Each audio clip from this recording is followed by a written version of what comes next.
Hello साथियों, कैसे हैं आप सब। मेरे यूट्यूब चैनल धनवर्षा में आपका स्वागत है। साथियों, आज हमारे पास ये एक इन्वर्टर आया है जो कि SF सोनिक कंपनी का है। इस इन्वर्टर में क्या प्रॉब्लम है हम आपको दिखाते हैं। ये हमने 12 वोल्ट की बैटरी से इसको कनेक्ट किया है। ये DC MCB है। इसको हम ऑन करते हैं। आप देखेंगे इस इन्वर्टर में लाइट आ गई है। अब इसका ये पावर बटन है, इसको ऑन करते हैं। पावर बटन ऑन करने पर बैकअप ऑन की LED ग्लो हो गई है, लेकिन इसने अभी तक कोई बैकअप नहीं दिया। ये इसका प्लग लगा हुआ है जो इसके बैक साइड में तार लगे हुए हैं, ये आप देख सकते हैं। और इसने कोई भी आउटपुट नहीं निकाली है। ये इसका मेन प्लग है। अब हम इसको AC से कनेक्ट करेंगे और देखते हैं ये मेन सेंस करता है या नहीं, चार्जिंग आती है या नहीं। तो हम इसकी जो स्विच है मेंस का वो ऑन करते हैं। तो आप देखेंगे मेंस की आउटपुट इसमें आई और इसने मेन सेंस की और चार्जिंग LED ग्लो हो गई है। ये छोटी बैटरी पर लगा हुआ है और आप देख सकते हैं एम्पियर भी आ रहे हैं। जैसे ही हम इसको ऑफ करेंगे स्विच को, आप देखेंगे कि इसकी जो आउटपुट है वो बंद हो जाएगी और ये एम्पियर भी डाउन हो जाएंगे। ये देखिए एम्पियर की सुई भी डाउन हो गई, आउटपुट भी चली गई, मेंस भी चली गई। तो इसमें प्रॉब्लम क्या है? प्रॉब्लम ये है कि ये मेंस ले रहा है, चार्जिंग भी कर रहा है, लेकिन आउटपुट नहीं निकाल रहा है। तो हम ये इसके वायर हटा देते हैं, DC MCB ऑफ करते हैं, पीछे से तार निकालते हैं और इसका कैप हटाते हैं। फिर देखते हैं कि इसके अंदर क्या प्रॉब्लम है।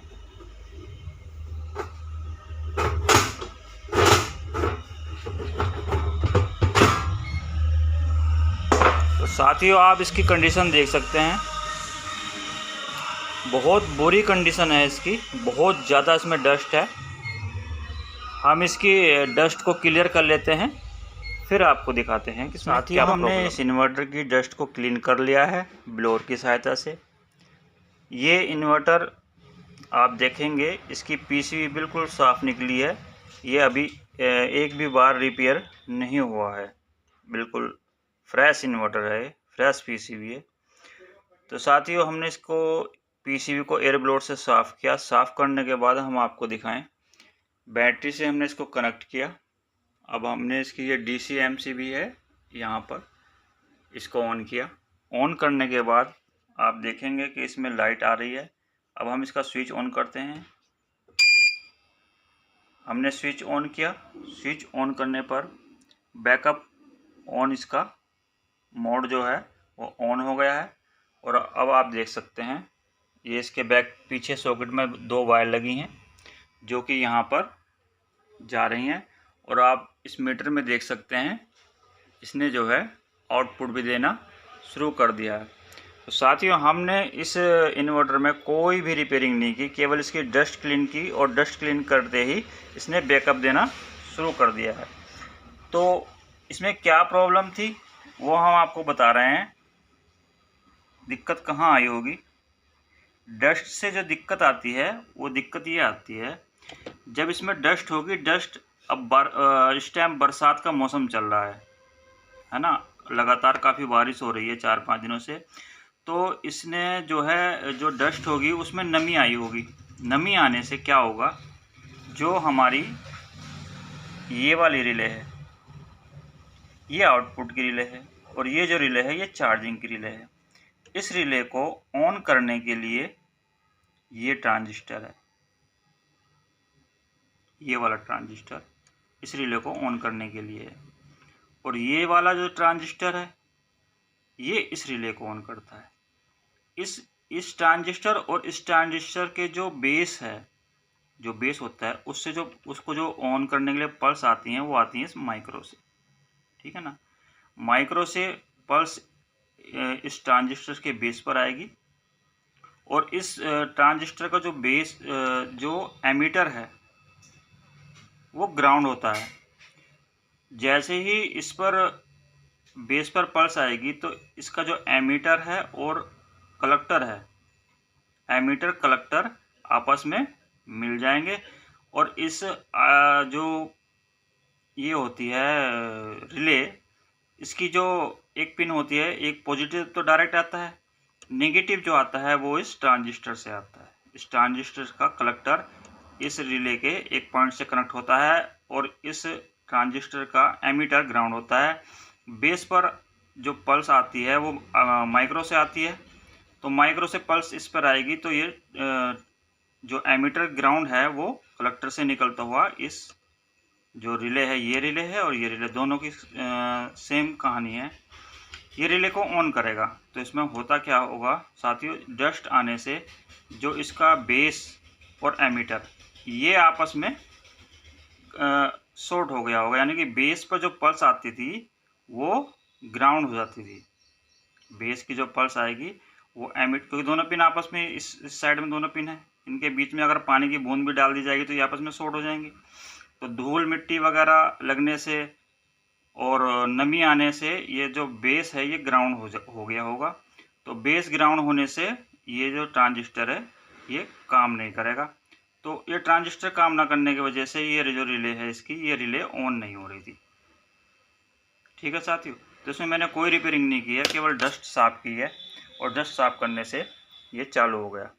तो मैं इसमें ये बताना चाह रहा हूँ आपको कि यदि भविष्य में ऐसी कोई प्रॉब्लम इसमें सेट में आती है कि बैकअप नहीं आ रहा है, और आप मेंस दे रहे हैं, मेंस आ रही है, चार्जिंग आ रही है, बैकअप नहीं आ रहा है, तो आपको एक शॉर्टकट तरीका मैं आपको बता रहा हूँ। आप देखिए, मैं आपको थोड़ा दिखाने की कोशिश करूँगा। मोबाइल को रख देते हैं और फिर बताते हैं आपको कि आपको करना क्या है। तो साथियों, आपको करना क्या है कि इसमें जो है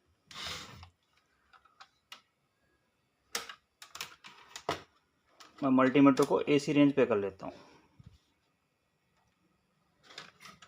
ये मल्टीमीटर को मैंने एसी रेंज पर कर लिया। आपको दिखाई दे रहा होगा? नहीं, दिखाई नहीं दे रहा होगा आपको। तो वीडियो को मैं थोड़ा छोटा करता हूँ। अब मैं इससे आपको थोड़ा इधर करता हूँ। अब आपको दिखाई दे रहा है। तो आपको करना क्या है साथियों, यदि बैकअप ना आए तो हमारा जो माइंड है वो कहाँ जाता है, मॉसफेट पर, कि मॉसफेट ख़राब होंगे।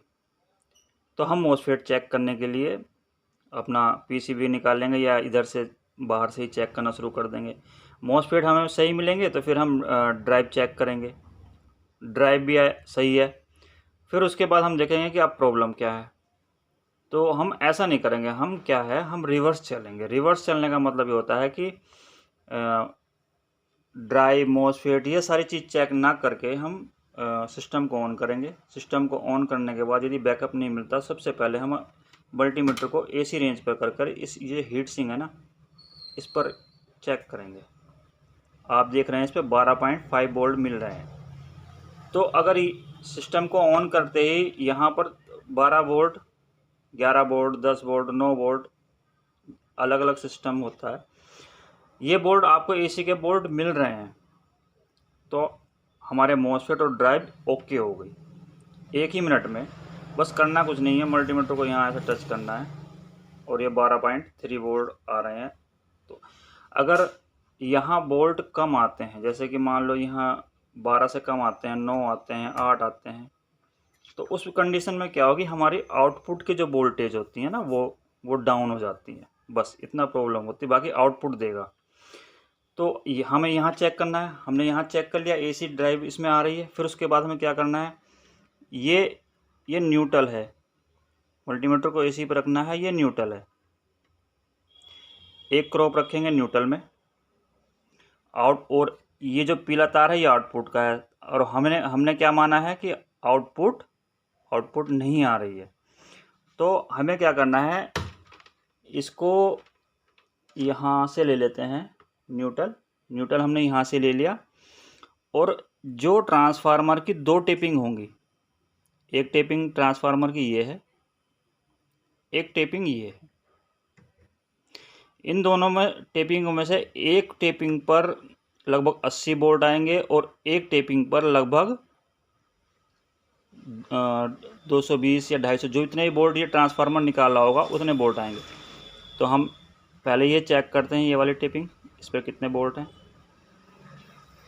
तो आप देखेंगे 117 वोल्ट इसमें आ रहे हैं। अब एक ये है टेपिंग, दोनों ट्रांसफार्मर की हैं। अब इस पर चेक करेंगे तो इस पे आ रहे हैं 236, तो 236 वोल्ट इस पर आ रहे हैं। तो इससे क्या कंफर्म हुआ, इससे कंफर्म हुआ कि ट्रांसफार्मर सही है, यानी कि प्लेट हमारी सही है, 12 वोल्ट बना रही है, तो प्लेट सही हो गई। अब हमने यहाँ चेक किया एसी, तो यहाँ भी वोल्ट आ रहे हैं, तो उससे क्या कंफर्म हुआ कि हमारा ट्रांसफार्मर भी सही है। अब बचा क्या, अगर आउटपुट नहीं आ रही तो बची ये रिले। आप यहाँ चेक करें, यहाँ चेक करें, और उसके बाद अगर फिर भी आउटपुट आपको नहीं मिलती तो इस रिले को चेंज कर दें, इस वाली को। इस रिले को चेंज करने के बाद भी आउटपुट नहीं मिलती तो आप इस वाले ट्रांजिस्टर को, जो मैंने आपको दिखाया था, इस ट्रांजिस्टर को चेंज कर दें, आपकी आउटपुट आ जाएगी। और फिर भी आउटपुट नहीं आती तो फिर माइक्रो ख़राब है। तो साथियों, इस वीडियो में तो ये सेट ओके हो गया, हमें कुछ नहीं करना पड़ा। लेकिन अगर आउटपुट ना मिलती तो क्या क्या चेक करना है और कैसे चेक करना है, ये मैंने आपको बताया है। आशा करता हूँ कि इस वीडियो से आपको कुछ ना कुछ सीखने को मिला होगा। इसी प्रकार की वीडियो देखने के लिए मेरे चैनल को सब्सक्राइब कीजिए, ताकि मैं और वीडियो बनाऊं। और देखिए, छोटे छोटे फॉल्ट होते हैं, कभी कभी बहुत प्रॉब्लम खड़ी कर देते हैं। हम जब रिपेयरिंग करते हैं हमें भी समस्या आती है। तो ये यूट्यूब पर जो वीडियो डालते हैं, चाहे मैं हूँ चाहे कोई और हो, तो जब प्रॉब्लम सॉल्व नहीं होती तो हम क्या करते हैं, हम यूट्यूब का सहारा लेते हैं। कोई कैसा फॉल्ट यूट्यूब पर अपलोड करता है, कोई कैसा। तो इन्हीं चीज़ों से हम कभी कभी बहुत बड़ी प्रॉब्लम को आसानी से सॉल्व कर लेते हैं।